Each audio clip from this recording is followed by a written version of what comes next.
আমরা কি ছুঁয়েছি তবে আকাশের নীল, চাঁদের টুকরো দিয়ে সাজিয়েছি ঘর, বাতাসে সাঁতার কেটে উড়ে গেছি শুকনো পাতার মতো, হাতের রেখার মতো দক্ষিণে বয়ে গেছে নদী। আমরা কি সে নদীর লাল জলে ডুবিয়েছি পা? তবে কেন একুশ একুশ বলে শীষ দেয় দুপুরের পাখি, দেয়ালে মুরাল আঁকে কেমন তবে উচ্চতায় বেড়ে ওঠে বাহান্নের শহীদ মিনার? নগ্ন পদে দীর্ঘ হয় একুশের শোকার্ত মিছিল।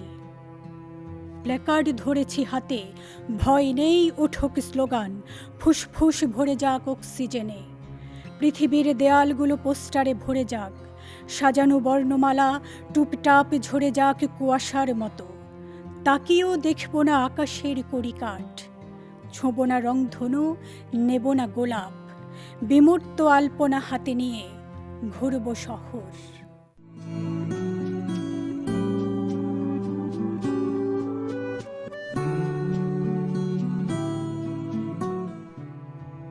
বাংলা ভাষার প্রথম বইটির নাম বেশ সুদূর রহস্যময়। বইটির নাম চর্যাপদ। বইটির আরও কতগুলো নাম আছে।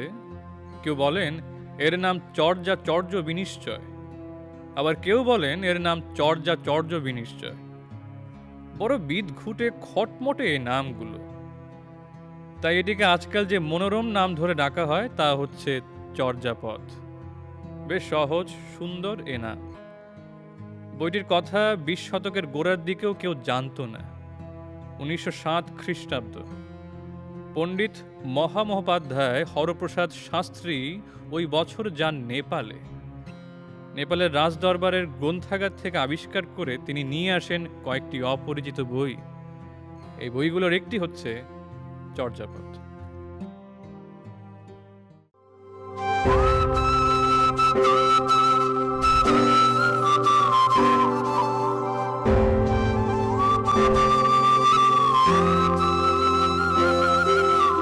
এখন হচ্ছে মহান ফেব্রুয়ারি মাস। এই মহান ফেব্রুয়ারি মাস যখন প্রতি বছরে আমাদের ঘুরে ফিরে আসে, তখন আমাদের এই যে ভাষা শহীদদের প্রতি আমি শ্রদ্ধা জানাচ্ছি এই ফেব্রুয়ারি মাসের। কারণ আমরা জানি, আমরা পাকিস্তান শাসক গোষ্ঠী যখন আমাদের যেই বাংলাদেশ সহ যখন পূর্ব পাকিস্তান অংশ ছিল, তখন আমাদের এই যে পূর্ব পাকিস্তান যেটা বর্তমান বাংলাদেশ, আমাদের যে মায়ের ভাষা, আমাদের যেই প্রকৃত ভাষা, সে ভাষা কেড়ে নেওয়ার চেষ্টা করা হয়েছিল। তখনকার সেই বাংলার দামাল ছেলেরা তারা তাদের এই বুকের রক্ত ঝরিয়ে সেই তাদের মায়ের ভাষা চিনিয়ে এনেছিল। আমরা হচ্ছে বাংলাদেশি, আমরা বা বাঙালি জাতি, আমরা এমন একটা জাতি যারা ভাষার জন্য যারা প্রাণ দিয়েছে, যেটা সমগ্র বিশ্বে বিরল। ভাষার জন্য প্রাণ দিয়েছে সেরকম কোনো জাতি এই পৃথিবীতে নাই। এই জন্যই এটাকে আন্তর্জাতিক স্বীকৃতি হিসেবে আসলে এই আন্তর্জাতিক মাতৃভাষা দিবস, বিশেষ করে 21শে ফেব্রুয়ারিকে আন্তর্জাতিক মাতৃভাষা দিবস হিসেবে স্বীকৃতি দেওয়া হয়েছে। তা আমি আজকে এই ফেব্রুয়ারি মাসে এই মহান যারা ভাষার জন্য শহীদ হয়েছে, রক্ত দিয়েছে, বুকের রক্ত রাজপথে ঢেলে দিয়েছে, তাদের প্রতি আমি গভীর শ্রদ্ধার সাথে স্মরণ করছি এবং তাদের আত্মার মাগফিরাত কামনা করছি। তো কেন আসলে এটা আমাদের সেদিন তাদেরকে ভাষার জন্য রক্ত দিতে হয়েছে? এটা ছিল একটা আসলে আন্তর্জাতিক একটা ষড়যন্ত্র।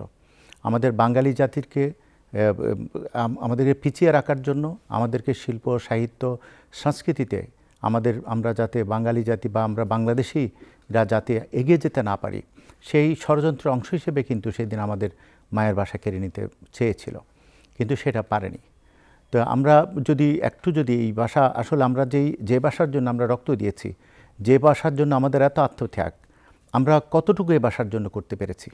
আমরা যদি একটু যদি দেখি, আমরা যেই উদ্দেশ্য নিয়ে আমাদের বাংলাদেশের দামাল ছেলেরা সেদিন রক্ত দিয়েছিল, আমরা সেই লক্ষ্য উদ্দেশ্য কতটুকু অর্জন করতে পেরেছি?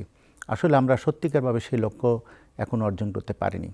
কারণ আমরা যদি আন্তর্জাতিকভাবে যদি দেখি এবং জাপানিজ যারা রয়েছে তাদের ভাষা, তারা কিন্তু সব কিছু তাদের নিজস্ব ভাষায় করে, তারা কিন্তু তাদের ভাষাকে তাদের কার্যক্রম দিয়ে, তাদের অ্যাক্টিভিটিস দিয়ে তারা কিন্তু সমগ্র বিশ্বে এখন যে কোনো ভাষার মানুষ তাদের জাপানি ভাষা শিখতে বাধ্য হয়।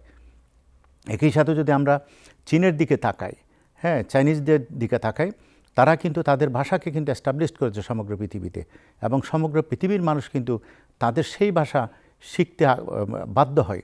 ঠিক আমরা যে লক্ষ্য উদ্দেশ্য নিয়ে সামনে রেখে আমরা আমরা আমাদের যে মায়ের ভাষা বাংলা ভাষার জন্য আমরা রক্ত দিয়েছিলাম, আমরা সেই লক্ষ্য উদ্দেশ্য আমরা অর্জন করতে পারিনি। কারণ আমাদের সব ক্ষেত্রে, আমরা বিশেষ করে উচ্চশিক্ষার ক্ষেত্রে এবং বিজ্ঞান শিক্ষার ক্ষেত্রে আমরা সেই বাংলা ভাষাকে কিন্তু আমরা পরিপূর্ণভাবে প্রতিস্থাপন করতে পারিনি। কারণ এইখানে আমাদের কিন্তু সবচেয়ে বড় দুর্বলতা। অনেকে বলে থাকেন, কারণ আমাদের যখন বিশেষ করে বিজ্ঞান শিক্ষা গবেষণা বা আমাদের যে উচ্চতর পর্যায়ে যখন বাংলা ভাষার ব্যবহার হলেও তা আমরা আন্তর্জাতিকভাবে পিছিয়ে যেতে পারি, এটা বলে। কিন্তু আমরা যদি আমাদের কার্যক্রম দিয়ে, আমরা জাপানিজদের মতো, আমরা চাইনিজদের মতো আমাদের কার্যক্রম দিয়ে, আমাদের অ্যাক্টিভিটিস দিয়ে, আমাদের গবেষণা দিয়ে যদি উৎকর্ষ সাধন করতে পারতাম, তাহলে কিন্তু বাধ্য হতো অন্যান্য যারা জাতিগোষ্ঠী রয়েছে তারা আমাদের ভাষা শিখতে। কারণ আমরা যখন এমন একটা গবেষণা কার্যক্রম আমরা পরিচালনা করলাম বা পেপার পাবলিশ করলাম, সেটা অন্যজনকে জানতে হলে, এটা হয়তো যদি এরকম গুরুত্বপূর্ণ যদি পাবলিকেশন হয়, তাহলে অন্য ভাষাভাষী তারা কিন্তু আমার বাংলা ভাষা জেনেই কিন্তু এই তথ্যগুলো নিতে বাধ্য হতো। আমরা ওই লেভেলে আমরা পৌঁছতে পারিনি। এটাই হচ্ছে আমাদের সবচেয়ে বড় দুর্বলতা। তা আমি বলবো, আমাদের এই যে আমরা আমাদের কার্যক্রম দিয়ে, বিশেষ করে আমরা শিল্প, সাহিত্য, চিকিৎসা, বিজ্ঞান শিক্ষার ক্ষেত্রে আমরা উত্তরোত্তর যদি সমৃদ্ধি লাভ করি, তাহলে আমাদের বাংলা ভাষা যেমন সমৃদ্ধ হবে, আমাদের যে ভাষা শহীদদের আত্মত্যাগ সেটা যেমন যথার্থ হবে, একই সাথে আমাদের বাংলা ভাষাও কিন্তু আন্তর্জাতিক পরিমণ্ডলে আরও বেশি সমাদৃত হবে।